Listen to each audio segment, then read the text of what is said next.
আঞ্জু আর রাজীব একে অপরকে অনেক ভালোবাসে, কিন্তু আঞ্জুর বাবা একরকম জোর করেই আঞ্জুকে বিয়ে দেয় এক বড়লোক পরিবারে। বিয়ে কিছুদিন পরেই আঞ্জুর স্বামী অসুস্থ হয়ে শয্যাশায়ী হয়ে যায়, আর এরপর আঞ্জু আবারও রাজীবের সাথে সম্পর্কে জড়িয়ে পড়ে। হঠাৎ আঞ্জু জানতে পারে সে প্রেগন্যান্ট। ব্যাস, এখান থেকে আঞ্জুর এলোমেলো জীবন আরো এলোমেলো হয়ে যায়। শুরু হয় একের পর এক টুইস্ট, বের হতে থাকে দুই পরিবারের লুকানো সব রহস্য।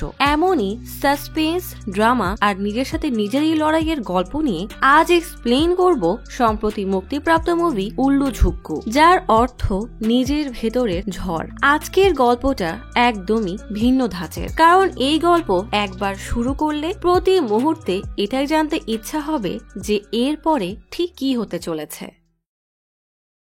বিশাল এই শাড়ির দোকানে মিষ্টি দেখতে আঞ্জু সেলস গার্লের কাজ করে। একদিন রাজীব নামের এক ছেলে এসে আঞ্জুকে একটা শাড়ি দেখাতে বলে। আঞ্জু অন্য একজন সেলস গার্লকে পাঠাতে চাইলে রাজীব বলে সে শুধু আঞ্জু থেকেই শাড়ি দেখবে। আঞ্জু বিরক্ত হয়ে শাড়ি দেখাতে কাউন্টারে আসে। রাজীব হঠাৎই শাড়ি দেখার বাহানায় আঞ্জুর হাত ধরতে গেলে আঞ্জু হাত সরিয়ে মুচকি হাসি দেয়। অর্থাৎ রাজীবের সাথে আঞ্জুর বেশ আগে থেকেই প্রেম আছে, তবে রাজীবের শাড়ি কেনার কোনো ইচ্ছা বা সামর্থ্য কোনোটাই নেই। রাজীব প্রায় এই শপে আঞ্জুকে একটু দেখতে আর তার সাথে কিছু সময় কাটাতে চলে আসে। আঞ্জু বিরক্ত হয়ে বলে, তুমি কি চাও আমার চাকরিটা চলে যাক? আঞ্জুর কথার কোনো জবাব না দিয়েই রাজীব বলে, ভালো চাকরি পাওয়া অনেক কঠিন, কিন্তু আমি চেষ্টা করছি। আঞ্জু বলে, আমি তো বলিনি তুমি চেষ্টা করছো না, কিন্তু যখন কেউ আমাকে বিয়ে করে নিয়ে যাবে তখন তুমি এমনই চাকরি খুঁজতে থেকো। রাজীব বলে, তোমাকে বিয়ে করার সাহস দেখালে তাকে আমি চরম শিক্ষা দেব। আমি এখানে একটু মানসিক শান্তির জন্য এসেছি, আর তুমি উল্টা আমার মনটাই খারাপ করে দিলে। আঞ্জু রাজীবের মন ঠিক করার জন্য একটা হলুদ শাড়ি বের করে চোখের ইশারায় জিজ্ঞেস করে, কেমন লাগছে? রাজীব বলে, অনেক সুন্দর। আঞ্জু দুষ্টুমি করে বলে, স্যার আপনি তো এই শাড়ির দাম জানতে চান তাই না? রাজীব হেসে বলে, না না লাগবে না, রেখে দাও। আঞ্জু মিষ্টি করে রাগ দেখিয়ে চলে যায়। কিছুদিন পরেই দেখা যায় আঞ্জু হাতে ফুল নিয়ে নৌকায় বসে আছে। তার পোশাক আশাকে বোঝাই যাচ্ছে যে আজ তার বিয়ে, তবে এই বিয়েতে আঞ্জু একটুও খুশি না। ফটোগ্রাফার আঞ্জুকে নানা রকমের পোজ শিখিয়ে দিচ্ছে। আঞ্জুর চেহারাই বলে দিচ্ছে তার এসব মোটেও ভালো লাগছে না। ক্যামেরাম্যান হঠাৎ কাকে যেন বলে আঞ্জুর পাশে গিয়ে বসতে। কথাটা শুনেই আঞ্জু বেশ ইতস্তত করতে থাকে। অর্ধবয়সী গোফলা এক লোক আঞ্জুর পাশে বসে। এই লোকটার নাম থমাস। তার সাথেই আঞ্জুর বিয়ে হয়েছে। তার মানে রাজীবের সাথে আঞ্জুর বিয়ে হয়নি বলেই তার মন খারাপ। ক্যামেরাম্যান দুজনকে পাশাপাশি বসিয়ে থমাসকে আঞ্জুর হাত ধরতে বলে। আঞ্জু নকল এক হাসি দিয়ে ক্যামেরাম্যানের কথা মতো পোজ দেয়। মা আঞ্জুকে জড়িয়ে কান্না শুরু করলে আঞ্জুর শাশুড়ি লীলাম্মা বলে, চিন্তা করবেন না, আমি আঞ্জুকে নিজের মেয়ের মতোই আগলে রাখবো। গাড়িতে করে থমাস আঞ্জুকে তার বাসায় নিয়ে আসে। রাতে আঞ্জু বাসার সব পুরনো ছবি দেখছিল। হঠাৎ থমাস এসে আঞ্জুর সাথে কোনো কথা না বলেই তার কাছে আসার চেষ্টা করতে থাকে। গভীর রাতে থমাস উঠে গেলে আঞ্জু বিছানার অপর পাশে মন খারাপ করে হাত বোলায়। আজ ভাগ্য ভালো হলে এখানে হয়তো থমাসের জায়গায় রাজীব থাকতো। কিছু ভালোবাসা হয়তো এভাবেই অপূর্ণ থেকে যায়। বিয়ের বেশ কিছুদিন পরে আঞ্জু, থমাস এবং লীলাম্মা হাসপাতালে আসে। থমাসের চেহারা দেখে মনে হচ্ছে তার শরীর বেশি একটা ভালো নাই। অসুস্থতার কারণে থমাসের চেহারা একদম ভেঙে গেছে। তার সেই মোটা গোফ আর নেই, সারা মুখে উস্কো খুস্কো দাড়ি। লীলাম্মা আঞ্জুকে একটা প্রেসক্রিপশন দিয়ে ওষুধ কিনতে পাঠায়। আঞ্জু ওষুধ আনতে যাওয়ার সময় নার্স থমাস কুট্টি বলে ডাক দিলে নীলাম্মা এবং থমাস একসাথে ভিতরে ঢোকে। আঞ্জু পিছনে তাকিয়ে বিষয়টাকে পাত্তা না দিয়ে ওষুধ কিনতে চলে যায়। রিসিপশনে টাকা জমা দেওয়ার লাইনে দাঁড়িয়ে আঞ্জুর চোখ যায় সামনে থাকা বুথের গ্লাসে। গ্লাসের মধ্যে হঠাৎ রাজীবকে দেখে আঞ্জু বেশ হতবাক হয়ে যায়। রাজীবও বেশ অবাক। তখন রিসিপশন থেকে ওষুধের টাকা চাইলে আঞ্জু বুথে বিল দেওয়ার সময় দেখে তার কাছে খুচরা নেই। রাজীব হঠাৎ দৌড়ে এসে বেশ জোর করে বিলটা দিয়ে দেয়। আঞ্জু তড়িঘড়ি করে পাশের বুথে যায় ওষুধ নেওয়ার জন্য। সেখানেও রাজীব তার পেছনে এসে দাঁড়ায়। রাজীব পেছন থেকে জিজ্ঞেস করে, ভালো আছো? আঞ্জু কথা না বাড়িয়ে শুধু ঘাড় নাড়িয়ে জানায় সে ভালো আছে। কিছুক্ষণ অপেক্ষা করে আঞ্জু বলে, তোমার মা কেমন আছে? রাজীব বলে, ভালো আছে। ওষুধ পাওয়া মাত্রই আঞ্জু কোনো কথা না বলেই দ্রুত হেঁটে সেখান থেকে চলে আসে। রাজীব এক বুক হতাশা নিয়ে দাঁড়িয়ে থাকে। বাইরে প্রচন্ড বৃষ্টি হচ্ছে। মলিন মুখে বাইরে তাকিয়ে আঞ্জু কিছু একটা ভাবছে। থমাস তখন খাটে শুয়ে জামার বোতাম খোলার চেষ্টা করে যাচ্ছে। আঞ্জু বিষয়টা দেখতে পেয়ে সাবধানে জামাটা খুলে দেয়। থমাসের শারীরিক অবস্থা আগের থেকে আরো খারাপ হয়ে গেছে। সে এখন একা একা বসতেও পারছে না। আঞ্জু সযত্নে থমাসকে বসিয়ে দেয়। ঠিক তখনই লীলাম্মা গরম পানি নিয়ে আসে। আঞ্জু থমাসের হাতের ঘড়ি খুলতে চাইলে থমাস থমাস বাচ্চাদের মতো ঘড়ি খুলতে দিতে চায় না। নীলাম্মা হেসে বলে, তোমার বাবার ঘড়ি আঞ্জু খুলে নিয়ে চলে যাবে না, খুলতে দাও। ঠিক তখনই আঞ্জুর ফোনে কার যেন কল আসে। নীলাম্মা দেখে বলে, কোনো মেয়ে কল করেছে। আঞ্জু সবার থেকে সরে গিয়ে বলে, আমি একটু পরে কল করছি। আচ্ছা, আমি চেক করে জানাচ্ছি। কল কেটে পরম যত্নে গরম পানি দিয়ে থমাসের গা মুছে দেয়। আঞ্জু মন খারাপ করে তাদের বিয়ের ছবির দিকে তাকিয়ে থাকে। রাতে ঘুমানোর সময় থমাস এক দৃষ্টিতে আঞ্জুর ঘুমন্ত চেহারার দিকে তাকিয়ে উঠে তার কাছে আসতে গিয়েও পারে না। আঞ্জু বিষয়টা বুঝতে পেরে বেশ তাচ্ছিল্য করে অপর পাশে ফিরে শুয়ে পড়ে। থমাস মন খারাপ করে সিলিং এর দিকে তাকিয়ে থাকে। রাত বাড়ার সাথে সাথেই বৃষ্টিও বাড়তে থাকে। হঠাৎ থমাসের মাথায় প্রচন্ড ব্যথা শুরু হয়। থমাস মাথা ধরে কাঁদতে থাকে। শব্দে আঞ্জুর ঘুম ভেঙে গেলে তাড়াতাড়ি লাইট জ্বালিয়ে দেখে মাথা ব্যথায় থমাসের খিঁচুনি উঠে সারা শরীর অস্বাভাবিকভাবে কাঁপছে আর মুখ থেকে সাদা ফেনা উঠে গেছে। আঞ্জু একটা কাপড় দিয়ে মুখের ফেনা পরিষ্কার করতে করতে দেখে থমাসের চোখ উল্টে যাচ্ছে। ঠিক তখনই কারেন্ট চলে যায় আর সব অন্ধকার হয়ে যায়। আঞ্জু প্রচুর ঘাবড়ে আম্মিচি বলে জোরে জোরে ডাকতে থাকে। লীলাম্মা ছুটে তাদের রুমে আসে। ছেলের এই অবস্থা দেখে লীলাম্মা অস্থির হয়ে যায়। আঞ্জু নীলাম্মাকে বলে, আপনি ওর কাছে থাকুন, আমি ওষুধ নিয়ে আসছি। আঞ্জু ওষুধ এনে থমাসকে খাইয়ে দেয়। কিছুক্ষণ পরই লীলাম্মা ড্রয়িং রুমে চোখের পানি ফেলতে ফেলতে প্রে করতে থাকে। ওষুধ খাওয়ানোর কিছুক্ষণ পরই থমাস ঘুমিয়ে যায়। আঞ্জুর ঘুম ভাঙলে তাকিয়ে দেখে সে থমাসের হাত ধরে তার বুকেই ঘুমিয়ে পড়েছে। বেশ হকচকিয়ে থমাসের হাত ছেড়ে নিজের বালিশে গিয়ে চোখ বোঝে। বাইরে আলো দেখে ড্রয়িং রুমে আসে দেখে নীলাম্মা কাঁদছে। আঞ্জু বলে, থমাস এখন অনেকটা সুস্থ, আপনি ঘুমিয়ে পড়ুন। কিন্তু লীলাম্মা ঘুমাতে চায় না। আঞ্জু এসে লীলাম্মার পাশে বসে বলে, থমাসের তো প্রায়ই এমন অ্যাটাক হয়, আপনি তো চিন্তা করছেন কেন? লীলাম্মা কাঁদতে কাঁদতে বলে, আমার ছেলেকে নিয়ে ভাবা ছাড়া আমার আর ভাবনার কি বা আছে। আমি মেডিসিন নিয়ে পড়তে চেয়েছিলাম, স্কুলেও বেশ ভালো নম্বর পেয়েছিলাম, কিন্তু বাবা মা আমাকে পড়তে দেয়নি। মাত্র 19 বছর বয়সেই আমার বিয়ে হয়ে যায়। বড় মেয়ে শিবা হয় 21 বছর বয়সে আর থমাস হয় 23 বছর বয়সে। স্বামী সন্তানই আমার পুরো দুনিয়া ছিল।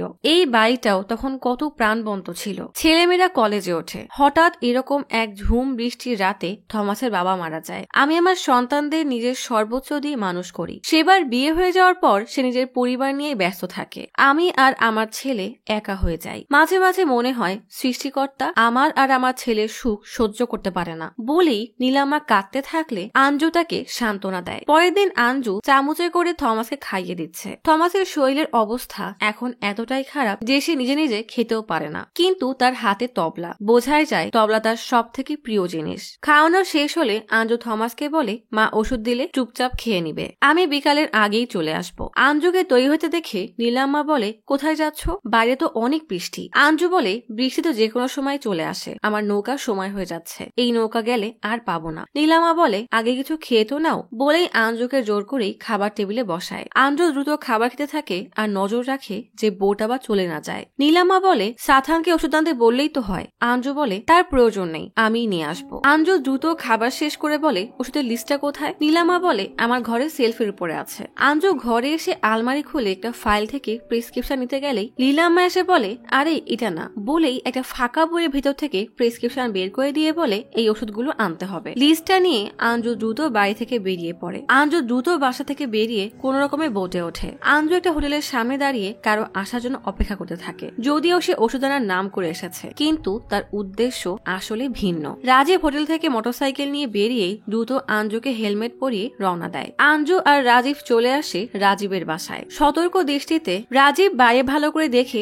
দরজা লাগাতেই পিছন থেকে আঞ্জু রাজীবকে জড়িয়ে ধরে। কিছুক্ষণ পরে আঞ্জু অনলাইনে রাজীবের চাকরির জন্য আবেদন করে, কিন্তু রাজীব বলে, কতবার বলেছি চাকরি আমাকে দিয়ে হবে না, আমি নিজে একটা ফুড ট্রাক বানাতে চাই, আমার কাছে এসবের জন্য সময় নেই। আঞ্জু মন খারাপ করে বলে, তুমি সবসময় এই কথাই বলে এসেছো। রাজীব বলে, আমার খুব দ্রুত একটা ভালো বাড়ি খুঁজে মাকে এখানে আনতে হবে, আর তোমাকে ছাড়া তো এই বাড়ি অসম্পূর্ণ, তাই না? বলেই তার রান্না করা স্পেশাল আইটেম আঞ্জুকে টেস্ট করালে আঞ্জু বলে, এরকম সুস্বাদু খাবার তো আমি রোজ খেতে চাই। এদিকে অতিবৃষ্টির কারণে থমাসের এলাকায় বন্যা শুরু হয়ে গেছে। লীলাম্মা আর থমাস বসে বসে টিভিতে সেই খবরই দেখছে। লীলাম্মা থমাসকে বলে, এই বন্যার সময় কি আমাদের এখানে থাকাটা উচিত হবে? আমরা বরং কিছুদিনের জন্য সেবার বাড়িতে চলে যাই। থমাস বলে, না, আমি এখানেই থাকতে চাই। লীলাম্মা বলে, ঠিক আছে, তাহলে আর দরকার নেই। লীলাম্মা আঞ্জুকে বলে, থমাসের পরের চেক আপের সময় কি এসে গেছে? আঞ্জু ক্যালেন্ডার দেখে বলে, আরো 2 সপ্তাহ পরে। হঠাৎই আঞ্জু ক্যালেন্ডার দেখে বেশ ঘাবড়ে যায়। তাড়াতাড়ি ওয়াশরুমে ঢুকে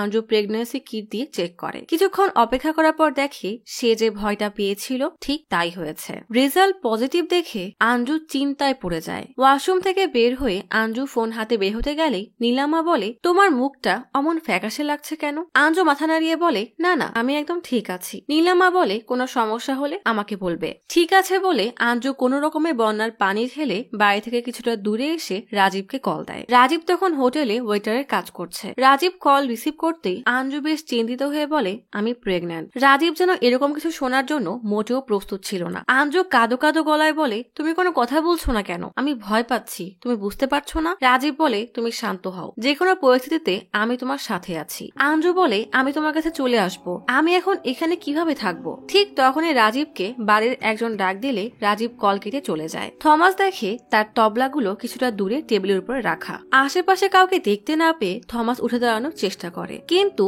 তার শরীরের অবস্থা এতই খারাপ যে সে তাল সামলাতে না পেরে মেঝেতে পড়ে যায়। বাড়ির ভেতর থেকে নীলাম্মা আঞ্জুকে জোরে জোরে ডাকছে। আঞ্জু ফোন রেখেই দৌড়ে ঘরে আসে। বন্যার মধ্যেই আঞ্জু আর সাথান নৌকা চালিয়ে থমাসকে হাসপাতালে নিয়ে আসে। নীলাম্মা ছেলের মাথা কোলে নিয়ে চিন্তায় অস্থির হয়ে আছে। থমাসকে হাসপাতালে ভর্তি করানো হয়। কিছুক্ষণ পর একজন নার্স এসে বলে, থমাস এখন সুস্থ আছে, আপনারা চাইলে বিকালবেলা তাকে দেখতে পারবেন। বলেই নার্স চলে যায়। ঠিক তখনই হাসপাতালে থমাসের বড় বোন সেবা আর তার ছোট মেয়েকে নিয়ে চলে আসে। সেবা জিজ্ঞেস করে, এসব কি করে হলো? আঞ্জু বলে, মা থমাসের ঘরে এসে দেখে সে মাটিতে পড়ে আছে, আর কোনো সারা শব্দ করছিল না। পরে সাথানের সাহায্যে আমরা ওকে এখানে নিয়ে এসেছি। সেবা মায়ের পাশে বসে বলে, কতবার বললাম গ্রাম ছেড়ে আমার বাসায় আসো, কিন্তু লীলাম্মা বলে থমাস গ্রামেই থাকতে চায়, তার তো গ্রামই পছন্দ। সেবা রেগে বলে, তোমাদের কাছে তো সবকিছু একটা অজুহাত আছে, কখনো কি আমার কথা শুনেছো? এমন পরিস্থিতিতে সেবার এমন ব্যবহার দেখে আঞ্জু সেবাকে বলে, তুমি দয়া করে শান্ত হও। হাসপাতালের পাশাপাশি বেডে ঘুমিয়ে আছে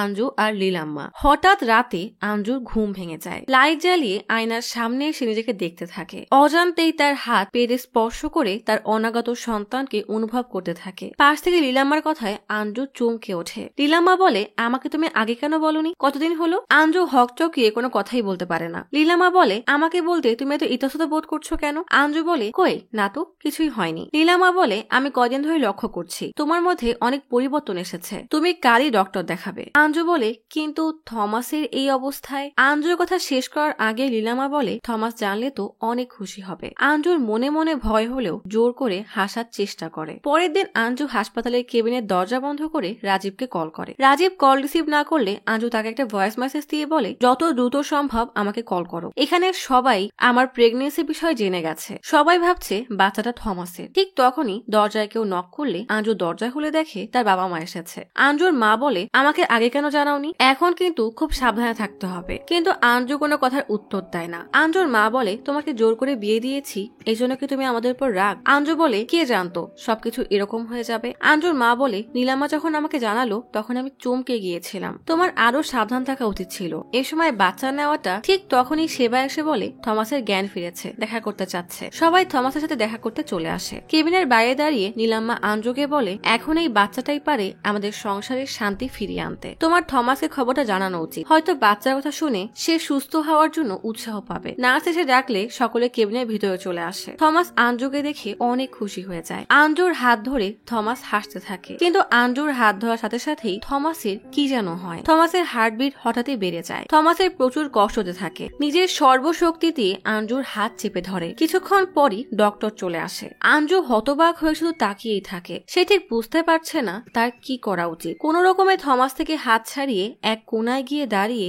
অবিশ্বাসের চোখে তাকিয়ে থাকে। একবার থমাসকে দেখে তো একবার লাইফ সাপোর্ট মেশিনকে। দেখতে দেখতেই সব শেষ হয়ে যায়। থমাসের হার্টবিটের দাগটা একদম সমান হয়ে যায়। থমাস না আঞ্জুর বিষয়ে কিছু জানতে পারলো আর না কাউকে বলতে পারলো এ বাচ্চা তার না। তার আগেই সব শেষ। এদিকে বন্যার জন্য এখন কবর দেওয়া সম্ভব না, তাই থমাসের লাশকে হাসপাতালের মর্গে রেখে সবাই বাসায় ফিরে আসে। নৌকায় সেবার ছোট মেয়ে বলে, আমি আমার বাসায় যেতে চাই। আঞ্জুর মা বলে, তুমি তো তোমার মামুকে ভালোবাসো তাই না? যতদিন না পানি কমে যাচ্ছে ততদিন একটু অপেক্ষা করো। মেয়েটা বলে, পানি কবে কমবে? আঞ্জু বলে, দোয়া করো যেন দ্রুতই পানিটা নেমে যায়। নীলাম্মা ছেলের কথা মনে পড়তেই ডুকরে কেঁদে ওঠে। আঞ্জু বাড়ি ফিরে ব্যাগ খুলে থমাসের সব জিনিস বের করে গুছিয়ে রাখে। ব্যাগ থেকে সব নামাতে গিয়ে হঠাৎ থমাসের বাবা সেই ঘড়ি পেলে কিছুক্ষণ সেই ঘড়ি ধরে বসে থাকে। হয়তো আজ তারও থমাসের জন্য কিছুটা খারাপ লাগছে। এদিকে বাড়িতে থমাসের শেষ বিদায়ে তোড়জোড় চলছে। থমাসের মা একদম ভেঙে পড়েছে। তার বেঁচে থাকার শেষ অবলম্বনটাও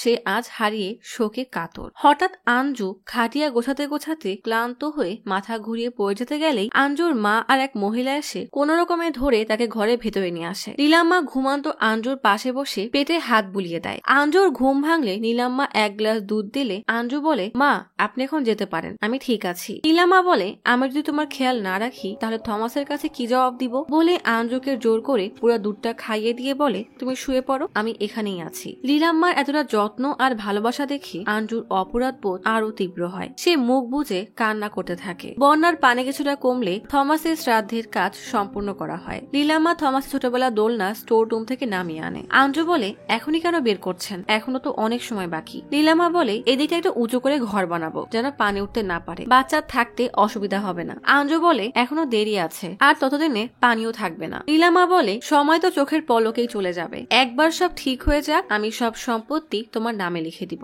আঞ্জু বলে, কিন্তু আমি তো সারা জীবন এখানে থাকতে পারবো না, তাই না? নীলাম্মা মন খারাপ করে বলে, কেন পারবে না, এটা কি তোমার বাড়ি না? আমি চাই তুমি সব সময় আমার সাথে এখানেই থাকো। বলেই নীলাম্মা কাঁদতে কাঁদতে চলে যায়। আঞ্জু বাসা থেকে কিছুটা দূরে গিয়ে রাজীবকে কল করে। রাজীব কল রিসিভ করতে আঞ্জু বলে, নীলাম্মা বাচ্চার খুব কেয়ার নিচ্ছে, কারণ সে ভাবছে এটা থমাসের বাচ্চা। সে বলেছে কবর দেওয়ার পর বাড়ি আর সম্পদ আমার নামে লিখে দিবে। রাজীব বলে, আমি এখনো চাকরি খুঁজছি, ততদিন তুমি একটু কষ্ট করে থাকো। দূর থেকে নীলাম্মা আঞ্জুকে ফোনে কথা বলতে দেখে। রাজীব তার ফ্রি টাইমে ফোনে চাকরি খুঁজছে। তখনই রাজীবের এক বন্ধু রকি এসে বলে, তোমার ব্যবসার কাজ কি তাহলে বন্ধ? রাজীব বলে, এসব কাজ করা অনেক কঠিন। রকি তাচ্ছিল্য করে বলে, এটা তোকে একবার ঠকিয়েছে, আবার তুই ওর পাল্লায় পড়ছিস। রাজীব কোনো উত্তর না দিয়েই ফোন দেখায় মনোযোগ দেয়। রাতে নীলাম্মা আঞ্জুর ঘরে তার কাপড় ভাঁজ করছে। ঠিক তখনই আঞ্জুর ফোনে কল আসলে নীলাম্মা তাকিয়ে দেখে মারিয়া নামে কেউ কল করেছে। কয়েকবার রিং হওয়ায় আঞ্জুকে আসতে না দেখে নীলাম্মা কল রিসিভ করে, কিন্তু কল করেছে রাজীব। আঞ্জু মারিয়ার নামে রাজীবের নম্বর সেভ করে রেখেছিল। কল রিসিভ করতেই ছেলের কণ্ঠ শুনে স্তব্ধ হয়ে যায়। তাই নীলাম্মা একটা কথাও বলে না। এদিকে রাজীব বলছে, তোমাকে কখন থেকে কল করেই যাচ্ছি, তুমি কল রিসিভ করছো না কেন? নীলাম্মার এবার আঞ্জুকে সন্দেহ হতে থাকে। ঘরের বাইরে এসে দেখে আঞ্জু থমাসের ছবিতে ফুলের মালা দিয়ে সাজাচ্ছে। আঞ্জুকে একা পেয়ে নীলাম্মা দরজা বন্ধ করে জিজ্ঞেস করে, প্রায় তোমাকে একজন কল করে, সে আসলে কে? আঞ্জু বলে, কেন, আমার বন্ধু মারিয়া, আপনি তো জানেন তাই না? কিন্তু নীলাম্মা বলে, তাহলে মারিয়া কি ছেলে? আঞ্জু নীলাম্মাকে ভূগোল পড়ানোর জন্য বলে, আসলে ও আমার বন্ধু, কিন্তু বাবা পছন্দ করে না যে আমি কোনো ছেলের সাথে বন্ধুত্ব করি, তাই ওর নাম্বার আমি মারিয়ার নামে সেভ করেছি। দয়া করে বাবাকে সব বলবেন না, তাহলে অনেক ঝামেলা করবে। থমাসের অসুখের সময়ও ও আমাকে অনেক সাপোর্ট করেছে। থমাসও ওর ব্যাপারে জানতো। নীলাম্মা বলে, ছেলের গলা শুনে আমি কিছুটা ভয় পেয়ে গিয়েছিলাম। একজন বিবাহিত মহিলাকে সে কেন কল করবে? তোমার মাকে এসব পছন্দ করতো বলো? স্তব্ধ আঞ্জু একথার কোনো উত্তর দিতে পারে না। তাই নীলাম্মাকে বলে, আমি ওকে কল দিতে মানা করে দিব।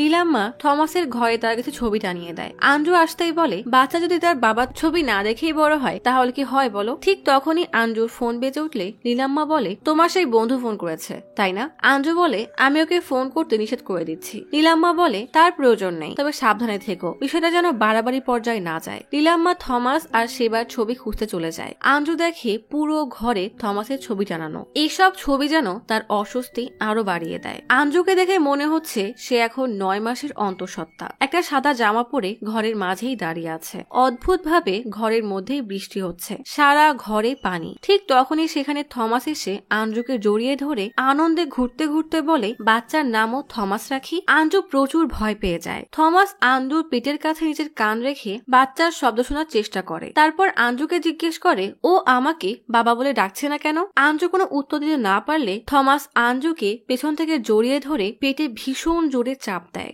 আঞ্জু ব্যথায় চিৎকার করতে থাকে আর রক্ত গড়িয়ে সারা ঘর ভরে যায়। সাথে সাথে আঞ্জুর ঘুম ভেঙে যায়। মানে এতক্ষণ সে দুঃস্বপ্ন দেখছিল। আঞ্জু দ্রুত উঠে বসে হাঁপাতে থাকে। থমাসের ছবি দেখে তার সে দুঃস্বপ্নের কথা ভেবে আঞ্জুর এই বাসায় আর কিছু সুবিধার মনে হয় না। তাই আর এক মুহূর্ত দেরি না করে ব্যাগ গুছিয়ে নৌকা নিয়ে বেরিয়ে পড়ে। নদীর ঘাটে এসে কাউকে দেখতে না পেয়ে রাজীবকে কল দেয়। ঠিক তখনই রাজীব বাইক নিয়ে আসে। রাজীব আসতেই আঞ্জু বলে, চলো আমরা এখান থেকে চলে যাই। রাজীব বলে, কিন্তু আমরা কোথায় যাব? এখনো কোনো কিছু ঠিকঠাক হয়নি। আঞ্জু বলে, তাহলে আমি কি করব? রাজীব বলে, আমার একটা ভালো চাকরি হওয়া পর্যন্ত তুমি একটু অপেক্ষা করো, আর যতদিন নীলাম্মা তোমাকে সব সম্পত্তি লিখে না দিচ্ছে। আঞ্জু বিরক্ত হয়ে বলে, তুমি সম্পত্তির কথা ভুলে যাও। রাজীব বলে, সম্পত্তিটা আমাদের বাচ্চার জন্য খুবই জরুরি, আমার ইনকাম বেশি না, তাহলে বাচ্চার খরচ কিভাবে সামলাবো? আঞ্জু বলে, তুমি যা ইনকাম করো তাতেই আমাদের হয়ে যাবে, চলো আমরা এখান থেকে চলে যাই। রাজীব বলে, আমি যে ইনকাম করি তাতে একটা সংসার চলবে না। আঞ্জু কাঁদতে থাকলে রাজীব তার কাছে এসে বলে, তুমি আমাকে ঠকিয়ে বিয়ে করে নিয়েছিলে, আমি কষ্ট পেলেও সবসময় তোমার ভালো চেয়েছি। যখন তুমি আর আমি আবার এক হই তখন আমার সব বন্ধুরা আমার মজা উড়িয়েছে, তবুও আমি তোমার পর রাগ করিনি, কারণ আমি তোমাকে অনেক ভালোবাসি। আঞ্জু রাজীবকে জড়িয়ে ধরে। বাধ্য হয়ে আঞ্জু আবারও বাসায় ফিরে আসে। পরের দিন সকালে লীলাম্মা আঞ্জুর কাছে এসে জিজ্ঞেস করে, বাচ্চার কাছে সেলাইয়ের জন্য কোন সুতাটা ব্যবহার করব দেখো তো। অবশ্য থমাসের নীল রঙই পছন্দ ছিল। আঞ্জু লীলাম্মা তো যত্ন আর ভালোবাসা সহ্য করতে না পেরে বলে, আমি এই বাসা থেকে চলে যেতে চাই। লীলাম্মা বলে, আমার থমাসের সন্তানকে তুমি তোমার বাবার বাসায় জন্ম দিবে কেন? এখানে কিছুর কমতি আছে? আঞ্জু বলে, আমি আমার বাবার বাসায় যাচ্ছি না, আপনি দয়া করে আমাকে আর কোনো প্রশ্ন করবেন না। লীলাম্মা হতবাক হয়ে বলে, ঠিক আছে, তোমার যেখানে ইচ্ছা সেখানে যেতে পারো, আমি শুধু আমার ছেলের সন্তানকে চাই। আঞ্জু মাথা নাড়িয়ে বলে, এটা আমার সন্তান, শ্রাদ্ধের কাজটা শেষ হয়ে গেলেই আমি চলে যাব। থমাস মারা গেছে আজ 7 দিন হলো। বন্যার পানিও অনেকটা কমে এসেছে। সকলে বলা বলে করছে আর 3 থেকে 4 দিনের মধ্যেই থমাসের দাফন কাজটা শেষ করে ফেলা উচিত। লীলাম্মার ভীষণ ভয় হতে থাকে, কারণ দাফন কাজ শেষ হলেই তো আঞ্জু চলে যাবে আর তখন সে একদম একা হয়ে যাবে। তাই সোজা আঞ্জুর ঘরে চলে আসে। আঞ্জু তখন আনমনে জানালা দিয়ে বাইরের দিকে তাকিয়ে আছে। লীলাম্মা আঞ্জুর কাছে এসে বলে, তুমি যখন বিভিন্ন বাহানা দিয়ে শহরে যেতে তখন কি এই ছেলেটার সাথে দেখা করতে যেতে? আঞ্জু কোনো উত্তর না দিলে লীলাম্মা আবারও জিজ্ঞেস করে, তোমরা কতদিন ধরে একসাথে আছো? এবারও আঞ্জু কোনো উত্তর না দিলে লীলাম্মা বলে, আমি তোমাকে নিজের মেয়ের মতোই ভালোবেসেছি, তাই দয়া করে আমাকে সব সত্যি বলো। আঞ্জু ধীরে ধীরে লীলাম্মার পাশে এসে বসলে লীলাম্মা জিজ্ঞেস করে, বাচ্চাটা থমাসের না তাই না? আঞ্জু অনেক সাহস নিয়ে বলে, হ্যাঁ, এই বাচ্চাটা থমাসের না। লীলাম্মার চোখ দিয়ে টপ টপ করে পানি পড়তে থাকে। আঞ্জু নিজের অপরাধ বোধ আর লুকানো কষ্ট চাপতে না পেরে জোরে জোরে কান্না করতে থাকে। শিবা ওষুধ হাতে বসে আছে মাকে খাওয়ানোর জন্য, কিন্তু লীলাম্মা ছেলের শোকে কাতর হয়ে বসে আছে। ভেবেছিল ছেলের সন্তানকে নিয়ে বাকি জীবন পার করবে, সেই আশাটাও শেষ। ঠিক তখনই রোজির সিস্টার আসে। লীলাম্মা রোজিকে দেখে কান্না করে বলে, থমাস বেঁচে থাকতে কেন দেখতে আসোনি? এখন আমার আর কেউ থাকলো না। সিস্টার লীলাম্মাকে জড়িয়ে সান্ত্বনা দিতে থাকে। অন্য রুমে বসে আঞ্জু রাজীবকে কল দিতে গেলেই তার মা এসে ডাক দেয়। আঞ্জু বলে, চলো আমরা এখান থেকে চলে যাই। মা বকা দিয়ে বলে, পাগল হয়ে গেছিস? বাইরে সবাই তোর জন্য অপেক্ষা করছে। রোজি লীলাম্মাকে ওষুধ দিতে গিয়ে দেখে থমাসের ছোটবেলার দোলনা। সিস্টার বলে, আমাদের এখন একটাই কাজ, থমাসের বাচ্চাকে ভালোভাবে লালন পালন করা। লীলাম্মা জানালা দিয়ে খেয়াল করে আঞ্জু আর তার মা বাইরে নৌকায় সেবার মেয়ে আপুসকে খাওয়াচ্ছে। লীলাম্মা উঠে গিয়ে আঞ্জুর মাকে বলে, আপনাকে ভেতরে ডাকছে। তাই সে আপুসের সাথে ভেতরে চলে যায়। আঞ্জুর মা চলে গেলে লীলাম্মা আঞ্জুর কাছে এসে জিজ্ঞেস করে, তুমি কি তোমার মাকে সব বলে দিয়েছো? আঞ্জু মাথা নাড়িয়ে বলে, না। লীলাম্মা বলে, রোজি বলেছে থমাসের জন্য মন খারাপ না করে থমাসের বাচ্চাকে লালন পালন করতে। আমি তাকে এখন কি বলবো? এই বাচ্চার জন্য আমি অনেক দিন ধরে অপেক্ষা করছি। তুমি যদি তাকে নিয়েই যাও তাহলে আমাকে আশার আলো কেন দেখালে? আমার ছেলেকে মারা যাওয়ার আগে অনেক কষ্ট পেয়ে মরতে হয়েছে, অন্তত তার আত্মার শান্তির জন্য এখানে থেকে যাও। মানুষ সব জানতে পারলে আমার ছেলেকে নিয়ে সমালোচনা করবে, তুমি আমার সাথেই থেকে যাও। কিন্তু আঞ্জু স্পষ্ট ভাষায় বলে দেয়, থমাসের অন্তিম সংস্কার শেষ হলেই আমি চলে যাব। এখানে থেকে আপনাকে কষ্ট দিতে পারবো না। ভিতর থেকে আঞ্জুর মা দুজনকে কোনো বিষয় নিয়ে এভাবে কথা বলতে দেখলে তার কিছুটা সন্দেহ হয়। আঞ্জুর মা থালাবাটি ধোয়ার সময় ট্যাপ ছেড়ে মেয়ের শাশুড়ির সাথে এমন ব্যবহার নিয়ে বেশ চিন্তায় মগ্ন। লীলামা বিষয়টা লক্ষ্য করে দরজা বন্ধ করে দেয়। আঞ্জুর মা জিজ্ঞেস করে, আমার মেয়ের কি হয়েছে? ও আপনার সাথে এমন ভাবে কেন কথা বললো? কোথায় যাবে ও এখান থেকে? রাতে জর্জ বাসার সব মেহমানকে হাসি মুখে বিদায় দিয়ে কোন রকমের দরজার তালা দিয়ে ভেতরে এসেই মেয়েকে মারতে শুরু করে, কারণ লীলাম্মা আঞ্জুর মাকে সব বলে দিয়েছিল আর সে তার স্বামীকে সব জানিয়ে দিয়েছে। মেয়ে অসুস্থ, তাই আঞ্জুর মা জর্জকে ঠেকাতে যায়। ঠিক তখনই রাজীবের কল আসে। জর্জ কল রিসিভ করে বলে, তোর সাহস তো কম না, অন্যের স্ত্রীকে পটিয়ে সম্পর্ক করিস, আর যদি আমার মেয়েকে আরেকবার কল দিয়েছিস তো তোকে আমি মেরে ফেলবো। কল কেটেই জর্জ আঞ্জুকে বলে, তোর স্বামীর দাফনের আগেই তার বাচ্চা নিয়ে অন্য এক পুরুষের কাছে যেতে চাস? ঠিক তখনই সেখানে রোজি আর সেবা এসে এসব শুনে অবাক হয়ে যায়। অন্য রুম থেকে লীলাম্মা ছেলের পুরনো ছবি দেখছিল, সেও এই চিৎকার চেঁচামেচি শুনতে পায়। আঞ্জু তার বাবাকে বলে, তুমি কি কখনো আমার খুশির কথা চিন্তা করেছো? তখন তোমাকে কতবার অনুরোধ করেছিলাম আমার বিয়ে রাজীবের সাথে দিতে, জোর করে তুমি থমাসের সাথে আমার বিয়ে দিলে। কতবার মাকে বলেছি আমি এখানে মানিয়ে নিতে পারছি না, কিন্তু মা আমাকেই সহ্য করতে বলতো। মুখ বুঝে অনেক সহ্য করেছি, কিন্তু আর পারছি না। সেবা পাশ থেকে জর্জকে বলে, এই সবকিছু আপনার জন্য হয়েছে। বিয়ের আগে ওর প্রেমের সম্পর্কের বিষয় কেন লুকিয়েছিলেন? রোজি সেবাকে শান্ত করার চেষ্টা করে। জর্জ মাথা নিচু করে সেবাকে বলে, আমি চেষ্টা করব তোমার পরিবারের সম্মান যেন নষ্ট না হয়। রোজি সেবাকে সেখান থেকে নিয়ে যায়। জর্জ আঞ্জুকে বলে, আমাকে সবার সামনে অপমানিত করে তোর অনেক শান্তি হলো, কিন্তু একটা কথা ভালো করে মাথায় ঢুকিয়ে নে, ওই বেকার হিন্দু ছেলের সাথে তোকে আমি থাকতে দিব না। জর্জ জর্জ চলে গেলে আঞ্জুর মা বলে বাবা তোর ভালোই চায়, তাকে কষ্ট দিস না। আঞ্জু বলে আমি রাজীবকে ছাড়া থাকতে পারবো না। মা বলে এমন চিন্তা দয়া করে ভুলে যা, বলেই মা চলে যায়। আঞ্জু একা একাই সেখানে দাঁড়িয়ে অঝরে কান্না করতে থাকে, কারণ তার অসহায়ত্ব সে কাউকে বোঝাতে পারছে না। এদিকে রাজীবও চিন্তায় পড়ে যায় যে তার এখন কি করা উচিত। পরের দিন সকালে বন্যার পানি কিছুটা কমে যায়, শোকসভার প্রস্তুতি চলছে। আঞ্জু মন খারাপ করে জানালার পাশে দাঁড়িয়ে আছে। ছোট্ট আপুস মামির মন খারাপ দেখে মুখ ভেঙচি দিয়ে হাসানোর চেষ্টা করে। লীলাম্মাও এখন আঞ্জুকে পছন্দ করছে না। রাজীব ডিউটিতে এসে আঞ্জুকে কল দেয়, কিন্তু তার ফোন বন্ধ, কারণ জর্জ আঞ্জুর ফোন নিয়ে নিয়েছে। তাই মন খারাপ করে তাদের একসাথে কাটানোর ছবি দেখতে থাকে। কিছুক্ষণ পরে হাসপাতাল থেকে থমাসের লাশ আনা হয়। গাড়ি থেকে কফিন নামানোর সাথে সাথে লীলাম্মা দৌড়ে গিয়ে কফিনের মুখ ঢাকা দেখে জোরে জোরে কান্না করে বলে ঢাকনা খোলো, আমার ছেলের কষ্ট হচ্ছে। কিন্তু আঞ্জু জানালার ধারে চুপ করে দাঁড়িয়ে আছে। তার সকল অনুভূতি যেন একদম শেষ হয়ে গেছে। লাশ ভেতরে নিয়ে আসা হয়। আবারও ঝুম বৃষ্টি শুরু হয়ে যায়। ফোনে আঞ্জুকে পাচ্ছে না দেখে রাজীব নৌকা নিয়ে বৃষ্টির মধ্যেই আঞ্জুর বাসায় আসে। সোজা কারোর সাথে কথা না বলে ভেতরে যেখানে লাশ রাখা হয়েছে সেখানে এসে দাঁড়ায়। সেখানে তখন থমাসের আত্মার শান্তির জন্য প্রার্থনা করা হচ্ছে। সবাই আছে, কিন্তু আঞ্জু না থাকায় লীলাম্মা সেবাকে ইশারা দিয়ে বলে আঞ্জুকে ডেকে আনতে। সেবা গিয়ে আঞ্জুকে বলে দয়া করে সবার সামনে তোমার আসল রূপটা দেখিও না, বাইরে এসে বসো, মানুষ কথা বলছে। সেবা চলে গেলে রাজীব পেছনে জানালায় গিয়ে আঞ্জুকে ডাক দেয়। আঞ্জু এসে জিজ্ঞেস করে তুমি কেন এসেছো? রাজীব বলে সেদিন যদি তোমাকে নিয়ে যেতাম তাহলে আর এসব হতো না। সবাই আঞ্জুকে ডাকতে থাকে, তাই আঞ্জু রাজীবকে বলে তুমি যাও, বাবা দেখলে তোমাকে মারবে। রাজীব বলে না, তোমাকে ছাড়া আমি যাব না। কিন্তু আঞ্জু মানা করে বলে একবার লাশ দাফন হোক, তারপর আমি তোমার সাথে চলে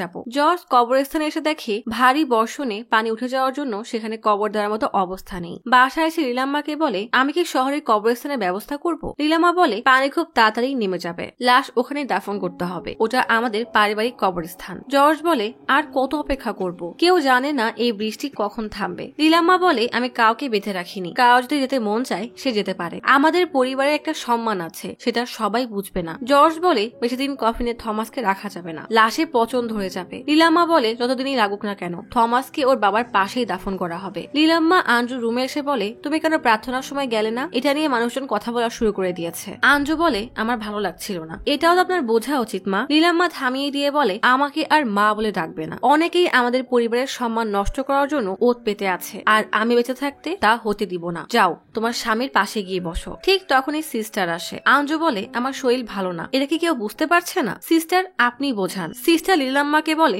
থাকুক, ও আরাম করুক। কেন আমরা অন্যের কথায় কান দিচ্ছি? সবকিছু জানার পরও সে থমাসকে বিয়ে করেছিল, তার খেয়াল রেখেছিল, সেবা করেছিল। লীলাম্মা জিজ্ঞেস করে সবকিছু জানা সত্ত্বেও মানে কি বলতে চাচ্ছ? তুমি কি বুঝতে পারছো এখানে কি হচ্ছে? থমাসের অনেক আগে থেকেই মাথা ব্যথা ছিল, তুমিও তো অসুস্থ হয়ে পড়েছিলে, বাবা তোমাকে চার্চে দিয়ে দেয়। এখন কি তুমি পুরো সুস্থ না? তোমার পরিবার নাই বলে কি তুমি আমার পরিবার দেখে হিংসা করবে? বলে লীলাম্মা চলে গেলে আঞ্জু সিস্টারকে জিজ্ঞেস করে সবকিছুই আমি আগে থেকে জানি, এর মানে কি? সিস্টার কথা ঘুরিয়ে বলে না কিছু না, তুমি আরাম করো। কিন্তু আঞ্জুর হঠাৎ মনে পড়ে সেদিন হাসপাতালে লীলাম্মাকে ডক্টর দেখাতে গেলে সে কায়দা করে আঞ্জুকে ওষুধ আনতে পাঠিয়ে দেয়, আর তখনই নার্স লীলাম্মাকে না ডেকে থমাসকে ডাকে। তাহলে সেদিন তারা হাসপাতালে লীলাম্মাকে নয় বরং থমাসকে দেখাতে গিয়েছিল। সেদিন শহরে যাওয়ার সময় লীলাম্মার ফাইল থেকে প্রেসক্রিপশন নিলে লীলাম্মা এসে আরেকটা ফাইল থেকে প্রেসক্রিপশন বের করে দেয়। তাহলে কি সেটা থমাসের প্রেসক্রিপশন ছিল? সব মনে পড়তেই আঞ্জু সেই আলমারিতে থমাসের প্রেসক্রিপশন ফাইল খুঁজতে শুরু করে। খুঁজতে খুঁজতে একটা তালা মারা ড্রয়ার পেলে চাবি খুঁজতে থাকে। পাশে নজর পড়তেই দেখে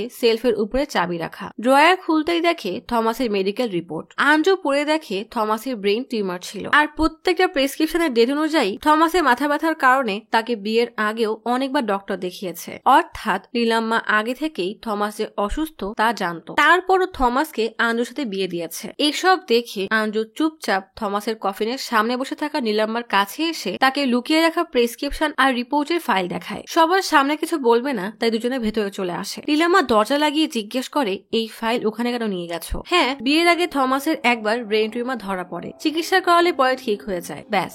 আঞ্জু জিজ্ঞেস করে টিউমার কি বিয়ের পরে আবার হয়নি? লীলাম্মা এমন একটা ভাব নিয়ে বলে যেন কিছুই হয়নি। লীলাম্মা বলে আমি কিভাবে জানবো যে বিয়ের পর টিউমার আবার হবে, যার জন্য ওর জীবন যাবে? আঞ্জু বলে আমার কাছে কেন লুকালেন? আমাকে কখনো ডক্টরের সামনে নিয়ে যেতেন না, যদি জেনে যাই এই ভয়, তাই না? কেন করলেন আমার সাথে এমন? লীলাম্মা বলে তুমি আমার এবং আমার ছেলের সাথে যা করেছো তার কাছে এটা কিছুই না। আঞ্জু বলে আপনি এবং আপনার ছেলে এটাই ডিজার্ভ করেন। আপনি আপনার মৃত পথযাত্রী ছেলেকে আমার ঘাড়ের উপর চাপিয়ে দিয়েছিলেন। ঠিক তখনই সিস্টার এসে বলে সবাই কানাঘুষা করছে, এসব বন্ধ করো। আঞ্জু আর সহ্য করতে না পেরে ওয়াশরুমে চলে যায়। রাতে হঠাৎ বিদ্যুৎ চলে যায়। আঞ্জু তার রুমে বসে কান্না করছে। সিস্টার তার পাশে এসে বলে দিদিকে একা দোষ দিয়ে লাভ নেই, তোমার পরিবারও হয়তো সব জানতো। বিয়ে দেওয়ার আগে তারা ছেলে সম্পর্কে অবশ্যই খোঁজ নিয়েছিল। আঞ্জু বলে হয়তো তারা জানে না আপনাদের মতো পরিবার এভাবে ধোকা দিবে সেটা কে জানতো। আপনি কিভাবে এদের কথা মতো চললেন? একটা কথা মনে রাখবেন, উপরে গিয়ে আপনাকে এ জবাবদিহিতা করতেই হবে। সিস্টার বলে আমি তোমাদের প্যারিস ফাদারকে এই ব্যাপারে সব জানিয়েছিলাম। প্যারিস ফাদার এবং তোমার বাবা খুব ভালো বন্ধু। ফাদার নিশ্চয়ই তোমার বাবাকে সব জানিয়েছিল।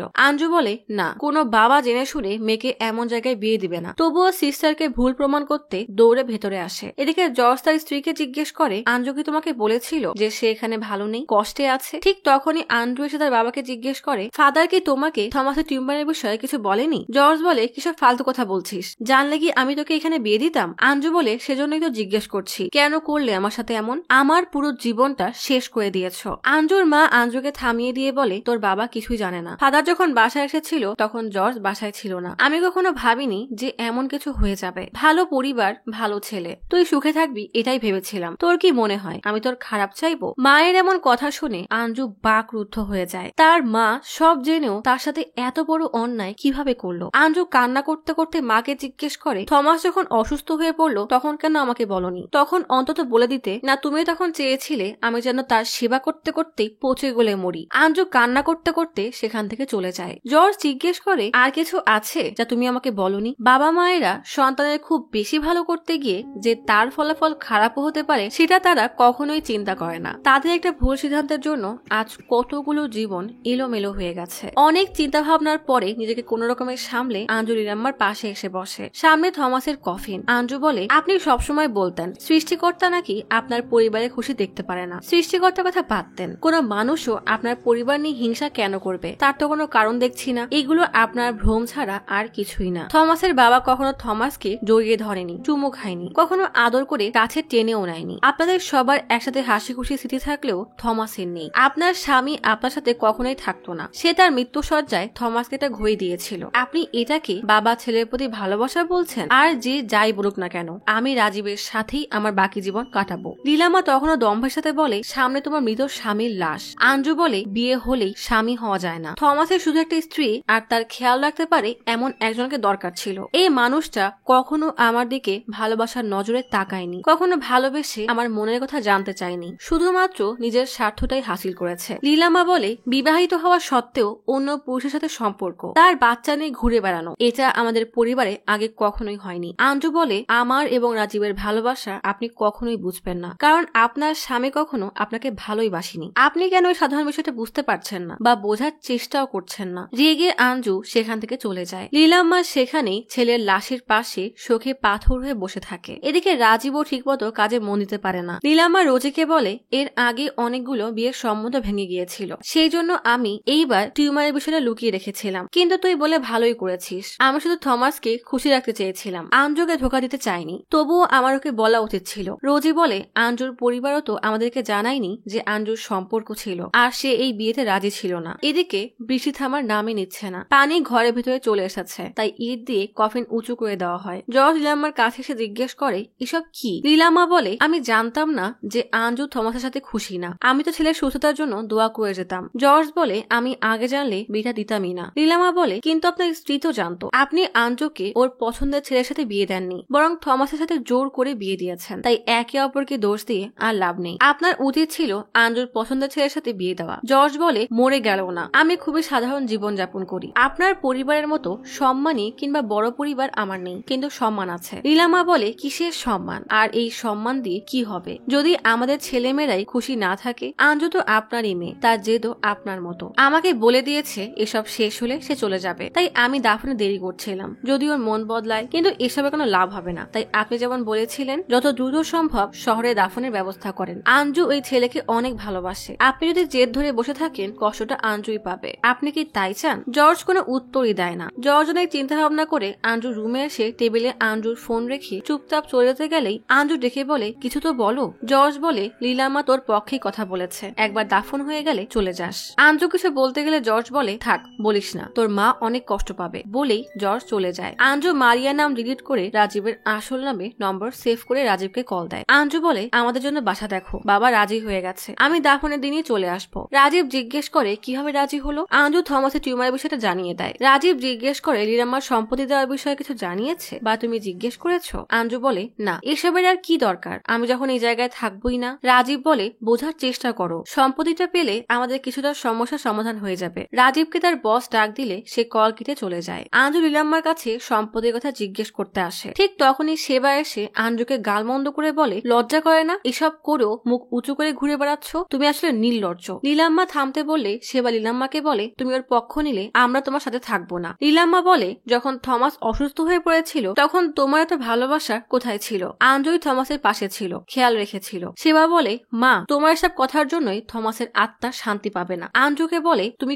কোনোদিনও সুখী হবে না, বলেই দেয় হাঁটা। লীলাম্মা আঞ্জুকে বলে ওর কথায় কিছু মনে করো না, ও এখন ট্রমার মধ্যে আছে, তুমি কি বলতে চাচ্ছিলে সেটা বলো। এত কিছু শোনার পরে আঞ্জু কিছু না বলে চলে যায়। লীলাম্মা দোলনাটা আবারও তুলে রাখে। বাইরে থেকে আঞ্জু সব দেখে তার অপরাধ বোধ আরো তীব্র হয়, কিন্তু কিছু না বলেই চলে যায়। আঞ্জু তার ব্যাগ গোছাচ্ছে, ঠিক তখনই রাজীবের ভয়েস মেসেজ আসে। রাজীব বলে কাল তুমি আমার এখানে চলে আসো, ফ্ল্যাটের বাকিরা অন্য জায়গায় চলে যাবে। পরের দিন সকালে সিস্টার দাফনের আগে রীতিনীতি পালন করছে। জর্জ তার স্ত্রীর কাছ থেকে ব্যাগ নিয়ে বাইরে রেখে বলে পানি কমলেই আমরা আসবো। লীলাম্মা এসে ছেলেকে শেষবারের মতো ছুঁয়ে দেখে, তখনই খেয়াল করে থমাসের হাতে ঘড়ি নেই। ঘড়ির কথা জিজ্ঞেস করলে আঞ্জুর মা আঞ্জুর কাছে এসে জিজ্ঞেস করে, কিন্তু আঞ্জু তার মায়ের পর রেগে আছে, তাই কোনো কথাই বলে না। মা চলে গেলে আঞ্জু বুক সেলফ থেকে ঘড়ি বের করে এনে নীলাম্মাকে দেয়। নীলাম্মা ঘড়িটা নিয়ে থমাসের বুকের উপরে রেখে দেয়। দেখতে দেখতে বের হওয়ার সময় হয়ে যায়, তাই একসাথে যাওয়ার জন্য জর্জ আঞ্জুর ব্যাগ নিয়ে নেয়। জর্জ বের হয়ে গেলে লীলাম্মা আঞ্জুর রুমে এসে বলে সব প্যাক করা শেষ, তোমার যা যা লাগবে নিয়ে নিও। আঞ্জু হ্যাঁ বললে লীলাম্মা আঞ্জুকে পাশে থেকে বসিয়ে বলে আমি অজান্তেই তোমাকে অনেক কষ্ট দিয়েছি, সেগুলো মনে রেখো না। আঞ্জু বলে আমিও অনেক ভুল করেছি, ক্ষমা করে দিবেন। লীলাম্মা বলে তোমাকে আমার থেকে ভালো করে কেউ চেনে না, তুমি এখন হাসি খুশি ভাবে জীবন কাটাতে পারবে। তোমাকে যে সম্পত্তি দিব বলেছিলাম সেটার উইল দাফনের পরই বানাতে দিব। আঞ্জু মানা করে বলে না, তার দরকার নেই, উল্টা ওই সম্পদ আমার কাছে বোঝা মনে হবে। লীলাম্মা একটা সোনার চেন দিয়ে বলে এটা তোমার বাচ্চার জন্য, ওকে বলবে আমি দিয়েছি। সাথে থমাসের বাচ্চাকালের প্রথম জামাটাও দেয়। আঞ্জু এতে না চাইলেও লীলাম্মা জোর করে দিয়ে দেয়। লীলাম্মা জিজ্ঞেস করে ডেলিভারির পর কি আমি ওকে একবার দেখতে পারি? আঞ্জু বলে আমি এখানে মাঝে মাঝেই আসবো। লীলাম্মা বলে ঠিক আছে, এটা তো তোমারও বাসা, তোমরা আসবে থাকবে, বলেই লীলাম্মা চলে যায়। এরপর দুটো নৌকা এক করে থমাসের লাশ নিয়ে সবাই রওনা দেয় শহরের উদ্দেশ্যে। শহরের কবরস্থানে পৌঁছে লীলাম্মা শেষবারের মতো ছেলের মুখ দেখে জড়িয়ে ধরে। এরপর আঞ্জু গিয়ে থমাসের মুখের কাপড় সরিয়ে কপালে চুমু দিয়ে বলে আমাকে ক্ষমা করে দিও। ভিড়ের মধ্যে থাকা রাজীবের এসব দেখে মন খারাপ হয়ে যায়। কফিন কবরে রেখে নীলাম্মা আর আঞ্জু মাটি দিয়ে দেয়। দাফন শেষে সবাই যার যার মতো চলে যায়। সাইডে গিয়ে রাজীব আঞ্জুকে আবারও সম্পত্তির কথা জিজ্ঞেস করে। আঞ্জু বলে ওদের সম্পত্তি আমি কিভাবে চাইবো, আমাকে দিতে চেয়েছিল, আমি মানা করে দিয়েছি। রাজীব বলে আমি তোমাকে যতটা ভালোবাসি, তুমি যদি আমাকে ততটাই ভালোবাসতে তাহলে এভাবে মানা করতে পারতে না। আগে তোমার পরিবার ছিল আর এখন লীলাম্মা। আঞ্জু বলে তুমি এভাবে কেন বলছো? তোমার সাথে থাকার জন্য আমাকে কত কি সহ্য করতে হয়েছে তা তো ভালো করেই জানো। আমার সব বন্ধুরা আমাকে কত কিছু বলেছে, তবুও আমি কারো কথা শুনিনি। আর তোমার সাত কপাল যে অন্য একটা পুরুষের সাথে থাকার পরও আমি তোমাকে আমার জীবন সঙ্গী করতে রাজি হয়েছি। এই একটা কথা আঞ্জুকে যেন এক ধাক্কায় বাস্তবে নিয়ে আসে। এই কার সাথে সে তার বাকি জীবন কাটাতে চাচ্ছে? এমন একটা মানুষের সাথে সে তার বাকি জীবন কাটাতে চাচ্ছে। আঞ্জু লীলাম্মার দিকে মায়ার দৃষ্টিতে তাকিয়ে থাকে, যে তাকে এত কিছুর পরও কতটা আগলে ভালোবেসে রেখেছে। তার জন্য জর্জের সাথে এমনকি নিজের মেয়ের সাথে লড়াই করেছে। রাজীব নিজেকে শান্ত করে তার এই কথার জন্য আঞ্জুর কাছে ক্ষমা চেয়ে বলে তোমার ব্যাগ নিয়ে আসো। কিন্তু আঞ্জু লীলাম্মার দিকেই তাকিয়ে থাকে। আঞ্জু রাজীবকে বলে আগে মা যাক, তারপর আমরা যাব। আমি চাই না সে আমাকে তোমার সাথে যেতে দেখুক, তুমি ঘাটের সামনেই থেকো। বলেই আঞ্জু গাড়ি করে তার পরিবারের সাথে লীলাম্মাকে ঘাটে নিয়ে আসে। লীলাম্মা তার ছেলে হারানোর বেদনায় কাতর, আর আঞ্জু তার জীবনের চিন্তায়। ঘাটে পৌঁছালে নৌকায় ওঠার আগেই সেবা এবং রোজি লীলাম্মাকে একা একা গ্রামে থাকতে মানা করে। সেবা বলে তুমি আমার সাথে থাকলেই তো পারো, কিন্তু লীলাম্মা মানা করে দেয়। এদিকে রাজীব সেখানে বাইক নিয়ে আসে। আঞ্জুকে ইশারা দিয়ে বলে চলো এখান থেকে। আঞ্জু কি যেন চিন্তা করে গাড়ি থেকে ব্যাগ নামিয়ে হাঁটতে থাকে। রাজীব ব্যাগ নিতে গেলেই আঞ্জু ব্যাগ দেয় না, বরং হেঁটেই যায়। রাজীব পিছন থেকে জিজ্ঞেস করে কোথায় যাচ্ছ? আঞ্জু দাঁড়িয়ে যায়। রাজীব বলে তুমি আমাকে আবার ছেড়ে চলে যাচ্ছ, তোমার পেটে আমার বাচ্চা। আঞ্জু কোনো জবাব না দিয়েই সোজা হেঁটে নৌকায় উঠে লীলাম্মার পাশে গিয়ে বসে। জর্জের ঠোঁটের কোনায় মৃদু হাসি ফুটে ওঠে, মেয়ে তার সম্মান রেখেছে। নৌকা চলছে, কিন্তু লীলাম্মা এবং আঞ্জু দুজনেই চুপচাপ বসে আছে। না পেরে আঞ্জু মায়ের হাত ধরলে লীলাম্মা নিজেকে আর আটকাতে না পেরে জোরে জোরে কান্না করতে থাকে। শক্ত করে মেয়ের হাত ধরে নেয়। আঞ্জু রাজীবের রাজীবের ব্যবহারে হয়তো বুঝে গিয়েছিল সে যদি আজ রাজীবের সাথে যায় রাজীব সারা জীবন তাকে খোঁটা দিয়ে মারবে। শেষমেশ তার পরিণতি আবারও একই হবে। হয়তো সে এক ভুল থেকে আর এক ভুলে পা দিতে যাচ্ছে, তাই সে সেই মানুষের সাথেই বাকি জীবন কাটানোর সিদ্ধান্ত নেয় যে তাকে আর তার সন্তানকে নিঃস্বার্থভাবে ভালোবেসে যাবে। আঞ্জুর এই একটা সিদ্ধান্ত নীলাম্মাকে দিল একটা মেয়ে, আর আঞ্জু পেল একটা মা। কিছু সম্পর্ক রক্তের না হয়েও এতটা আপন আর নিঃস্বার্থ হয় যা রক্তের সম্পর্ককেও হার মানিয়ে দেয়। নীলাম্মা এবং আঞ্জুর সম্পর্কটা ঠিক এমনই। আজ তাহলে এখানেই চলে যাচ্ছি। শীঘ্রই ফিরবো নতুন অথবা পুরাতন ইউনিক কোনো মুভির গল্প নিয়ে। ফিরে আসা পর্যন্ত লাইক, কমেন্ট এবং সাবস্ক্রাইব করে অচিরার গপ্পসপের সাথেই থাকুন। পাশে থাকা বেল আইকনটি ক্লিক করে রাখুন। দেখা হবে পরের ভিডিওতে।